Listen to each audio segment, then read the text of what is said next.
వాళ్ళకి సరైన ప్రాధాన్యం లేదంటే బొజ్జగించే విషయంలో అక్కడ బాబు గారు ఏమన్నా ఫెయిల్ అవుతున్నారా? ఇచ్చింది పెద్ద పదవి అనుకుని గౌరవంగా పనిచేసుకోవడం ఉత్తమం అండి. ఇప్పుడు జగన్ మీదనే ఇట్లాగే అలిగారు. ఎమ్మెల్యే సీట్లు రానోళ్ళేమో రాలేదని, వచ్చినోళ్ళేమో మార్చారని ఇట్లాగా. ఏమైంది ఇప్పుడు వాళ్ళ బతుకులు? ఉన్న ఇంటికి కన్నం పెట్టుకున్నారు వాళ్ళు, ఇప్పుడు రోడ్డు ఎక్కారు. ఏమైంది? అట్లాగే అనేక మందికి నామినేటెడ్ పదవులు ఇచ్చాడు.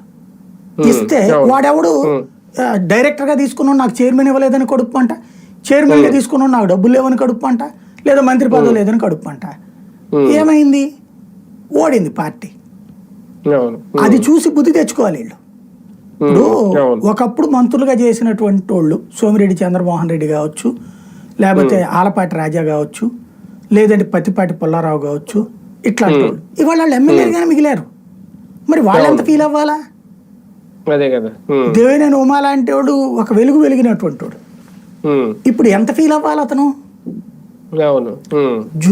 ఈ ప్రాంతీయ పార్టీలో ఈ సమస్య ఎక్కువ ఉంటది.